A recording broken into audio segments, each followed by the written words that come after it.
Thank you kay Lord.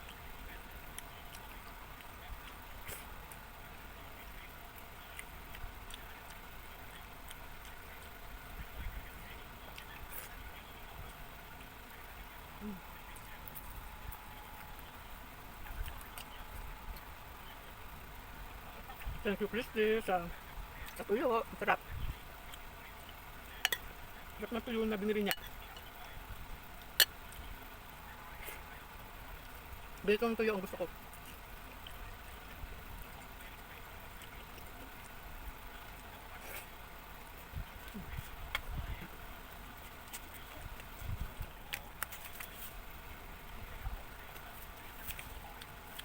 Gusto naman sila dalawa dyan, eh, no? Ha? Gusto ko ng dalawa dyan, eh. Dalawa sila? Di ba kaya nga tatlo?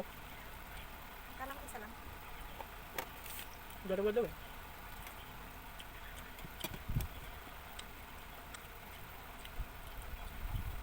Hindi ka nakapaglinis si Berna. Hindi kasi nga nakapaglinis. Galing pala siya sa ano, kaya pala kanina, eh, ano, ginising ko pa. Yung pala pupunta siya sa immigration. Maaga siya pumasok?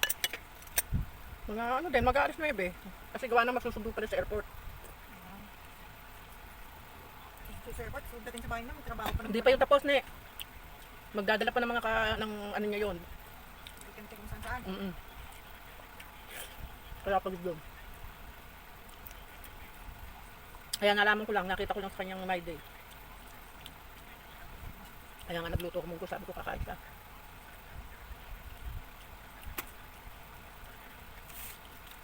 Hindi na siya. Ha? Ulit ko pa? Oo, sige pa ulit. Mamaya-maya, baka ayaw. Sige, ne, ibaon mo ulit. Ayaw, mamaya na, ne. Ganyan yan, eh. Kaya ito, gasin ko. Huwag na. Mainit man. Huwag mo nang ano, kasi Kaya manipisin pala yung ano mo. Kala ko yung parang makapal. hindi. Ang ganda, pang ano lang. Pang init. Pang budget meal. Kaya nga binaba. Kaya ano, kumain kayo. Kalahating cup lang. Kasi kunti. Konti lang. So, pero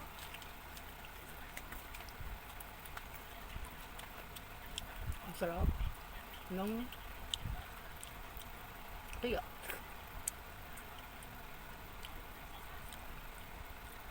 Actually, bawas sa akin to. Magpapagaling pa ako ng ano ko, eh.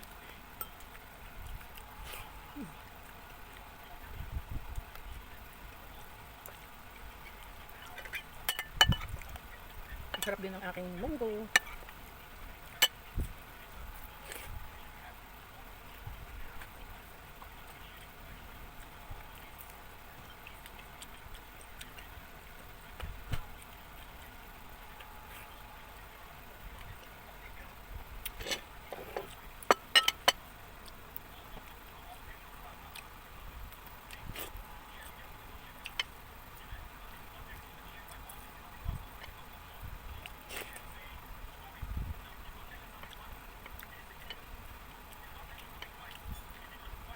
Busin ko na po to. Thank you very much. Thank you for watching. God bless you all. Bye. Ingat po tayo lahat.